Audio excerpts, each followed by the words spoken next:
وہ ہے $100 ارب سے تجاوز کر چکی ہے۔ $100 ارب پاکستان سے نکل گیا اور آپ کو کانوں کان تک خبر نہ ہوئی، آپ کے اداروں کو کانوں کان تک خبر نہ ہوئی، اور $100 ارب پاکستان سے نکل گیا۔ آپ نے $100 ارب کی بیرونی سرمایہ کاری لانی تھی، لیکن آپ یہ ذرا سوچئے کہ حساب کے روح سے یہ $200 ارب کا نقصان ہو گیا ہے۔ یعنی $100 ارب جو باہر سے آنا تھا وہ بھی نہیں آیا، اور مزید پاکستان کی اکانومی سے $100 ارب نکل گیا۔ اس کی ریزن کیا ہے؟ اس کی ریزن بڑی سمپل سی ہے کہ مل مالکان، کاروباری لوگ، فیکٹریوں کے مالکان، یہ سب کے سب کسی بھی انڈسٹری سے وابستہ ہیں، وہ کہتے ہیں کہ ہمیں انسیکیور کر دیا گیا ہے۔ اس وقت ہمیں بالکل اعتماد نہیں ہے کہ کب کس وقت حکومت کا کون سا کرندہ اپنی اصل شکل میں یا پھر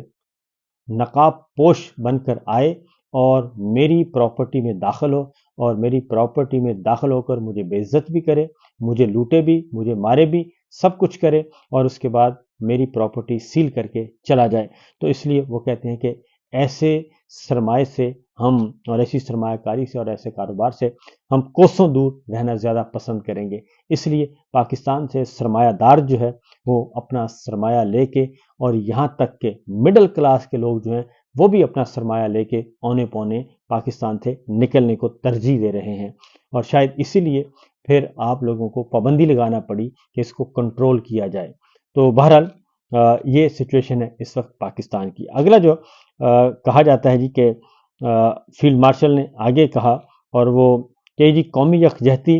اور سلامتی اور استحکام کو نقصان پہنچانے کی کسی کو اجازت نہیں دی جائے گی، چاہے وہ عناصر سیاسی ہوں یا کوئی بھی۔ تو یہ اشارہ جو ہے وہ پاکستان تحریک انصاف کی طرف ہے، کیونکہ صرف وہ سمجھتے ہیں کہ پاکستان تحریک انصاف جو ہے اور عمران خان صاحب جو ہیں انہی کو رگڑا لگانا ہے، اور وہی جو ہیں اس وقت قومی یکجہتی، سلامتی اور استحکام پاکستان کو نقصان پہنچا رہے ہیں۔ یہ کہتے ہیں جناب اس فورم سے یہ بات کہی گئی، جبکہ حقیقت یہ ہے کہ اس وقت اگر پاکستان کو کی قومی یکجہتی کو نقصان پہنچا رہا ہے، سلامتی کو، استحکام پاکستان کو اگر کوئی نقصان پہنچا رہا ہے، تو وہ سیاسی عناصر جو ہیں وہ اپوزیشن میں نہیں بیٹھے، وہ حکومت میں بیٹھے ہیں، ان کے ماؤتھ پیس جو ہیں وہ بیٹھے ہیں، اور اس وقت سب سے زیادہ نقصان اور سب سے زیادہ پروپیگنڈا ہماری فوج کے بارے میں، شہیدوں کے بارے میں، اور جرنیلوں کے بارے میں، اور پاکستان فوج کے اہم پوسٹوں پہ تقرری اور تبادلوں کے بارے میں اگر کوئی یہ اس معاملے کو اچھال رہا ہے، تو وہ جناب سرکار یا پھر آپ سے ہی جڑا ہوا جو میڈیا ہے وہی اچھال رہا ہے۔ آپ اسے کچھ بھی نام دے دیں، لیکن تمام خبریں وہیں سے جنریٹ ہو رہی ہیں، جس کو آپ کہتے ہیں کہ قومی یکجہتی کو نقصان پہنچ رہا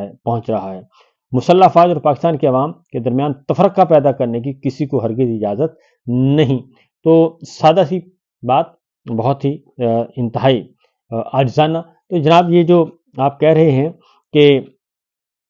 مسلح افواج اور پاکستان کے درمیان تفرقہ پیدا کرنے کی کسی کو اجازت ہرگز نہیں ہے، تو یہ تو سارے کا سارا تفرقہ پیدا ہی اس وقت ہو رہا ہے حکمراں جماعتوں کی طرف سے، اور حکمراں جماعتوں کے ساتھ جڑے ہوئے دانشوروں کی طرف سے۔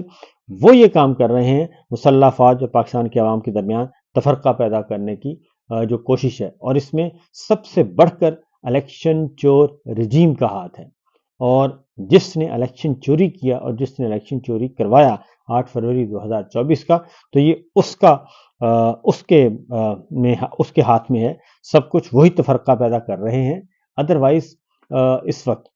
پاکستان کے عوام ہرگز تفرقہ پیدا نہیں کر رہے، پاکستان کے عوام ہرگز فوج سے دور نہیں ہونا چاہتے، اور اس کے ساتھ ہی جو سیاسی جماعتیں ہیں جن کی جڑیں عوام میں ہیں، جن کے پاس اوریجنل فارم 45 ہے،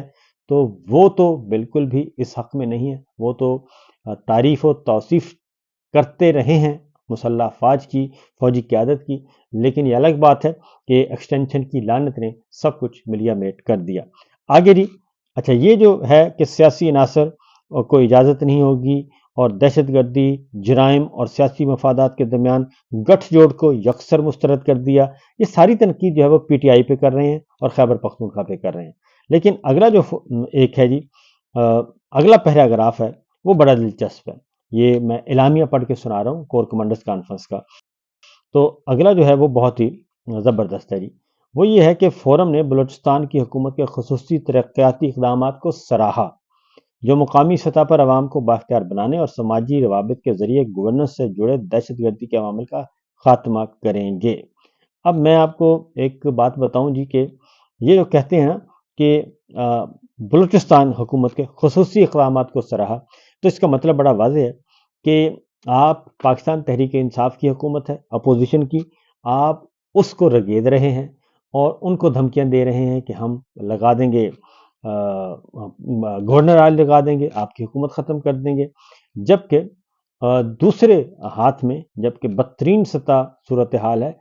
بلوچستان کی، پاکستان میں اس وقت نمبر 1 جو ہے بدترین سطح وہ بلوچستان کی ہے، اور وہاں پہ بغاوتیں جنم لے رہی ہیں، احساس محرومی بڑھ رہا ہے، وہاں پہ خواتین، مہرنگ بلوچ جیسی خواتین کو جیلوں میں ڈالا ہوا ہے۔ تو میرا خیال ہے کہ اس سے مسئلہ حل نہیں ہونا، اور آپ خیبر پختونخوا کی حکومت کو تنقید کا نشانہ بناتے ہیں، اس پہ آپ دہشت گردی کا بھی الزام لگا دیتے ہیں۔ بلوچستان کے بارے میں آپ جو ہے وہ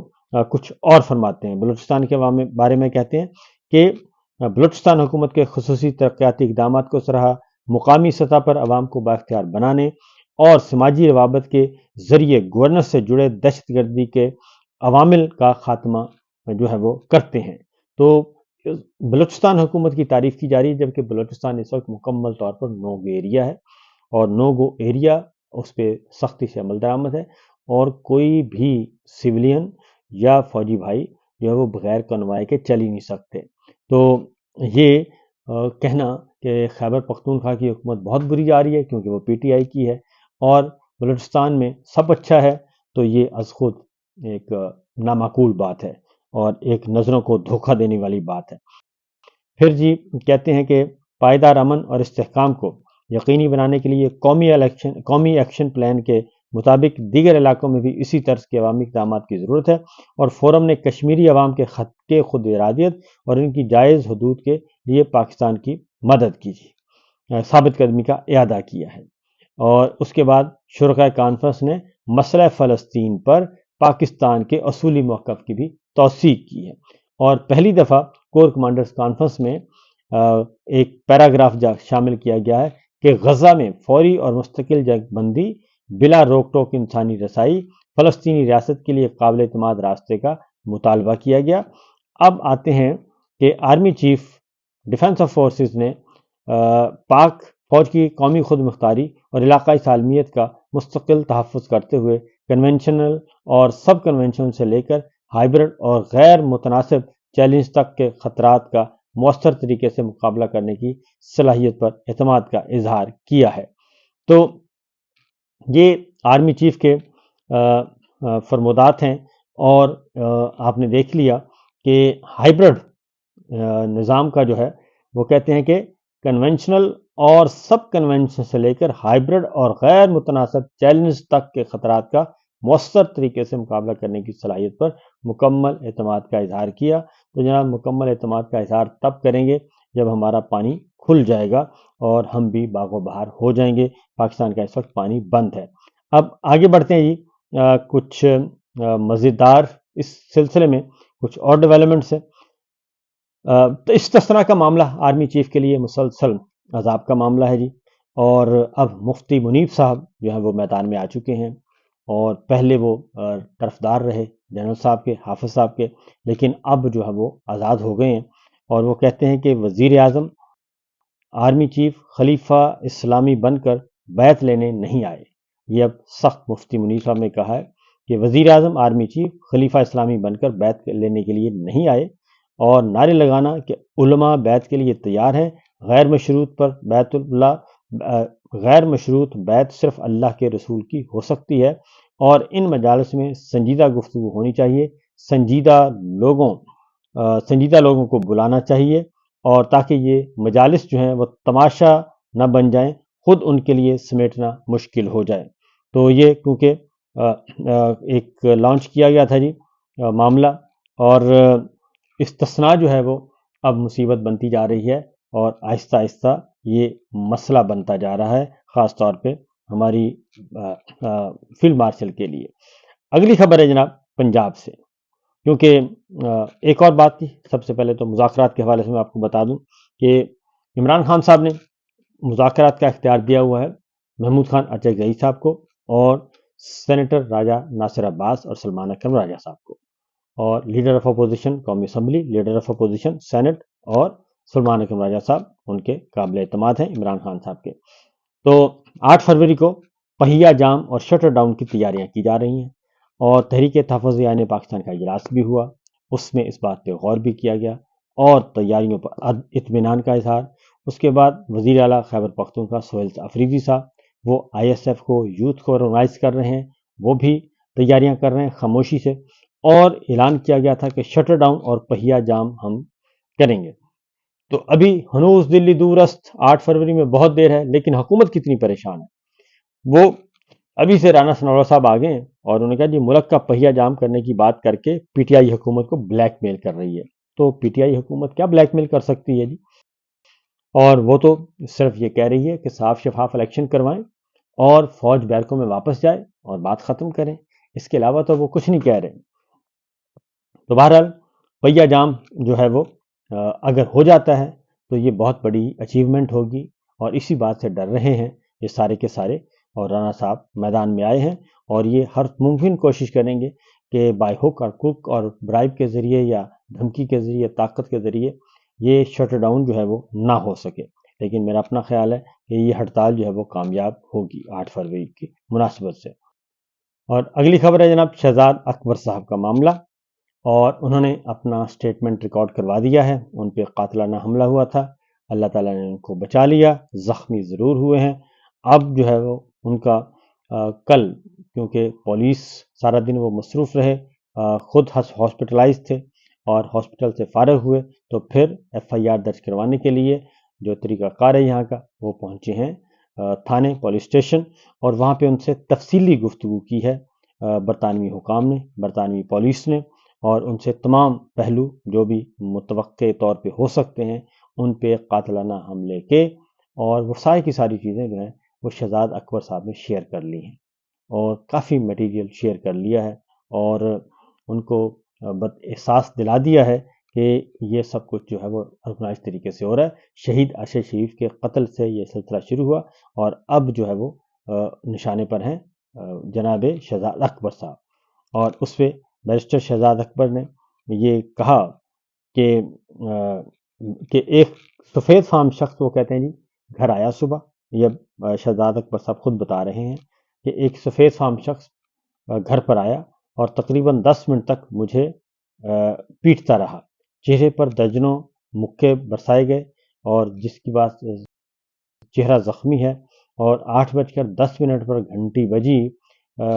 بجنے پر دروازہ کھولا تو اس نے مارنا شروع کر دیا، اور گھر والوں کے شور مچانے پر جو ہے وہ حملہ آور بھاگ گیا، لیکن پھر آ کر مارنا شروع کر دیا، اور ویڈیو بھی بنائی، اور میرے بے ہوش ہونے پر وہ چلا گیا۔ پولیس بے ہوشی کی حالت میں مجھے ہسپتال لے گئی، اب ہسپتال سے آ کر پولیس اسٹیشن میں رپورٹ درج کرا رہا ہوں، اور پولیس میرے گھر سے سی سی ٹی وی فوٹیج لے گئی ہے، اور تحقیقات کا آغاز ہو گیا ہے۔ تو یہ شہزاد اکبر صاحب آئے ہیں میدان میں، اور انہوں نے اپنا سٹیٹمنٹ ریکارڈ کروایا ہے، اور یہ تو جو انہوں نے یہاں پہ کہا یہ تو کچھ بھی نہیں، عشر اشیر بھی نہیں، حقیقت اصل میں جو ہے وہ معاملہ ہے اس سے کہیں زیادہ ہے۔ اور میرا خیال ہے کہ شہزاد اکبر صاحب نے بہت سارے ریسنٹ پاسٹ میں جو واقعات ہو چکے ہیں اور جو دھمکیاں ان کو مل چکی ہیں، اور وہ بے نامی دھمکیاں نہیں ہیں، باقاعدہ طور پہ نام لے کر کہا گیا تھا، وہ سب کی سب ریکارڈنگ جو ہے، فوٹیجز، ویڈیوز، وہ حوالہ پولیس کیے جانے کا امکان ہے، بلکہ یقیناً کی جائیں گی۔ اور شہزاد اکبر صاحب جو ہیں وہ خود تو ان کو پتہ ہی ہے، اور وہ کوشش کریں گے کہ برطانوی پولیس بھی انہی کے اکارڈنگلی آگے بڑھے اور ان چوروں کو پکڑے، کیونکہ مفتی منیف صاحب جو ہیں وہ کہتے ہیں کہ اللہ کے رسول نے معصوم ہونے کے باوجود استثناء کا مطالبہ نہیں کیا، اور خلفائے راشدین نے بھی فریق مخالف کے خلاف عدالت میں استثنا نہیں مانگا۔ اہل اقتدار کو ایسے فیصلے نہیں لینے چاہیے جو گھنٹوں جو ہے وہ آپ کا جو دنیا کے لیے تماشا بنے اور اس کا کوئی فائدہ بھی نہ ہو۔ یہ مفتی منیف صاحب کے بدلتے بدلتے تیور ہیں جو کہ ہمیں نظر آ رہے ہیں۔ اب ذرا جی مذاکرات کے معاملے میں، کیونکہ ایک طرف مذاکرات کی دعوت ہے اور مذاکرات کی دعوت دی جا رہی ہے مسلسل، دوسری جانب پاکستان تحریک انصاف، تحریک تحفظ آئین پاکستان، ان کے پاس ہے یہ معاملہ، اور مذاکرات کی دعوت جیسے ہی آئی، اور اس کے ساتھ ہی کیونکہ مذاکرات کی دعوت آئی وزیر اعظم ہاؤس سے، اور وزیر اعظم نے خود کہا، لیکن اس کو سبوٹاج کرنے کے لیے کون میدان میں آیا ہے؟ وہ آئے ہیں جناب خواجہ آصف صاحب۔ اور وہ کیوں آئے ہیں یہ بھی میں آپ کو بتا دیتا ہوں آگے بڑھ کر، کہ ایک تو یہ کہ خواجہ آصف صاحب کہتے ہیں کہ وزیر اعظم تواتر کے ساتھ پی ٹی آئی کو مذاکرات کی دعوت دے رہے ہیں، اللہ کرے مثبت اور نتیجہ خیز ثابت ہو، لیکن پی ٹی آئی کے لیڈر کے سپاہی ڈی این اے میں مذاکرات کی گنجائش نہیں ہے۔ عمران خان نے ساری زندگی اپنے ذاتی مفاد پر اول و آخر فوکس کیا، اور مذاکرات کچھ لو اور کچھ دو کی بنیاد پر کیے جاتے ہیں۔ عمران خان کوئی اصول پسند سیاستدان نہیں۔ اب خواجہ صاحب جو ہیں وہ جیسے ہی کوئی ہلکی پھلکی بات چیت شروع ہوتی ہے مذاکرات کے حوالے سے، تو خواجہ صاحب یا کوئی اور جو ہے وہ فوراً کود پڑتا ہے، لیکن خواجہ صاحب زیادہ کودتے ہیں۔ خواجہ صاحب نہیں چاہتے کہ معاملات جو ہیں وہ نرمی کی طرف جائیں اور تلخیاں ختم ہوں، اور اسی لیے وہ خواجہ صاحب جو ہیں وہ اس طرح کی حرکتیں کرتے رہتے ہیں، اور اب بھی انہوں نے یہ باقاعدہ طور پہ جو سٹیٹمنٹ دی، یہ بھی اسی سلسلے کی کڑی ہے کہ نہ ہم نے کھیلنا ہے نہ کھیلنے دینا ہے، اور کہیں ایسا نہ ہو، انہوں نے کہا کہ مذاکرات کامیابی ہو جائیں، تو یہ مذاکرات کسی وقت بھی کامیاب ہو سکتے ہیں اگر عمران خان اور field marshal general Asim Munir صاحب کے درمیان آپس میں معاملات ہوں اور براہ راست گفتگو ہو، تب یہ ہو سکتے ہیں، ادروائز نہیں ہو سکتے۔ اب آتے ہیں جی مریم سرکار کی طرف۔ مزید کل ایک پٹیشن فائل کی گئی لاہور ہائی کورٹ میں، پولیس مقابلے میں ہلاک 3 بیٹوں کی والدہ نے آئی جی اور سی سی ڈی سربراہ کے خلاف درخواست دائر کی ہے،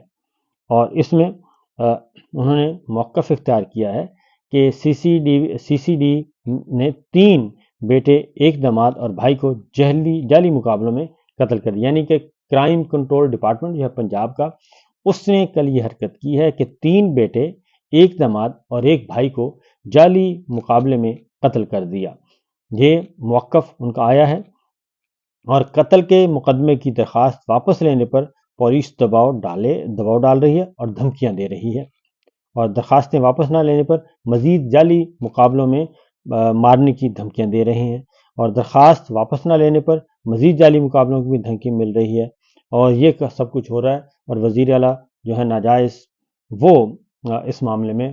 میرا خیال ہے کہ پھنستی جا رہی ہیں، اور ایک ہائی کورٹ میں یہ پیٹیشن ہوئی ہے، ایک ماں کے ایک فیملی کے ساتھ سارے کا سارا اجاڑ دیا گیا، اور یہ ہے پنجاب کی صورتحال، امن و امان کی صورتحال، اور معاملات مسلسل گڑبڑی کی طرف چل رہے ہیں۔ پھر پراپرٹی اونرشپ ایکٹ جو ہے وہ منظور کیا گیا تھا، اس کو لاہور ہائی کورٹ نے اس کو سیٹ اسائڈ کر دیا ہے، اس کو معطل کر دیا ہے، اور ساتھ ہی لارجر بینچ بنا دیا ہے۔ چیف جسٹس عالیہ نیلم صاحبہ نے یہ مقدمہ سنا تھا، اور اس مقدمے کے دوران جعلی فارم 47 والوں کا یہ وکیل جو ہیں وہ الجھے بھی ہیں جج صاحب سے، اور کافی ہلا گلا کیا۔ تو اب جو ہے اصل حقیقت کیا ہے؟ اصل حقیقت یہی ہے جو میں آپ کو بتا رہا ہوں، کہ تو یہ جو Punjab chief justice Lahore high court نے یہ غیر آئینی آرڈیننس کو ایکٹ کو مسترد کیا، اور اس کے خلاف حکم امتناعی دے دیا، تو مریم نواز صاحبہ جو ہیں وہ میدان میں آئی ہیں، اور انہوں نے اس پہ اچھی خاصی تقریر جھاڑ دی، اور سخت ترین انہوں نے موقف اختیار کیا۔ اور دوسری جانب اب معاملہ چونکہ ذرا تھوڑا سا سنجیدہ ہو گیا ہے، تو اب جو ایک مطالبہ کیا گیا ہے وہ ہے ایس این بھون نے کیا ہے، انہی کے وکیل ہیں، انہی کے طرفدار ہیں، ساری عمر ان کے ساتھ گزری۔ تو وہ کہتے ہیں کہ پراپرٹی اونرشپ ایکٹ پر پنجاب حکومت کا رویہ انتہائی غیر ذمہ دارانہ اور انتہائی توہین آمیز ہے، جب یہ اوپر آتے ہیں اور انہیں کرسیاں ملتی ہیں تو وہ بھول جاتے ہیں کہ کس کو ہوا میں جگہ دینی ہے، اور ان کو پتہ نہیں ہوتا۔ تو مذاکرات کے حوالے جی، خواجہ صاحب بالکل نہیں چاہتے کہ یہ مذاکرات ہوں، کیونکہ مذاکرات ہونے کی صورت میں سب سے پہلے خواجہ صاحب کی چھٹی ہوگی، اور اسی لیے وہ یہ چاہتے بھی نہیں ہیں، اور مریم صاحبہ بھی نہیں چاہتی کہ مذاکرات ہوں۔ اور شہباز شریف صاحب کبھی کبھی ہلکی پھلکی موسیقی شروع کرنے کا ارادہ رکھتے ہیں تو انہیں بھی روک دیا جاتا ہے۔ میرے سامنے تحریک تحفظ آئین پاکستان کا کل کا ہونے والا اجلاس، اس کی تفصیلات پڑھی ہیں، اور اس میں تمام کی تمام سیاسی جماعتوں کے، اپوزیشن جماعتوں کے رہنما ہیں وہ شریک ہوئے، اور اس میں وائس چیئرمین سینیٹر راجہ عباس صاحب تھے، اور سردار اختر مینگل صاحب تھے، اور سردار اختر مینگل کی جماعت کے تھے ترین صاحب جی۔ اور اس طریقے سے یہ ایک کمیٹی بن گئی، اور کمیٹی جو ہے وہ کام کرے گی، لیکن پاکستان تحریک انصاف نے ایسی کسی بھی کمیٹی کے ساتھ بات چیت کرنے سے انکار کیا ہے، اور انہوں نے کہا ہے کہ ہم رول آف لا کے لیے، قانون کی بالادستی کے لیے اور عوامی مینڈیٹ کی واپسی کے لیے ہم یہ سٹرگل کر رہے ہیں اور کرتے رہیں گے، اور کسی دباؤ میں نہیں آئیں گے۔ لیکن مریم صاحبہ کا جو ہے معاملہ گڑبڑ لگتا ہے، اور چونکہ مریم صاحبہ پہ ڈنڈے برسنا شروع ہو گئے ہیں، وہ جلد بدیر شاید بہت جلدی اس کو سمجھ آ جائے گی، کیونکہ جس حکومت کو وہ کہتے ہیں بہت اچھی جا رہی ہے، تو 31 دنوں میں حکومت نے 1733 ارب روپیہ 1733 ارب روپیہ صرف 31 دن کے لیے قرضہ لیا ہے، اور یہی سچویشن اگر چلتی رہی تو پاکستان جو ہے وہ دیوالیہ ہونے سے شاید ہی کوئی بچا سکے۔ تو فی الوقت اتنا ہی، اجازت دیجیے، اللہ حافظ۔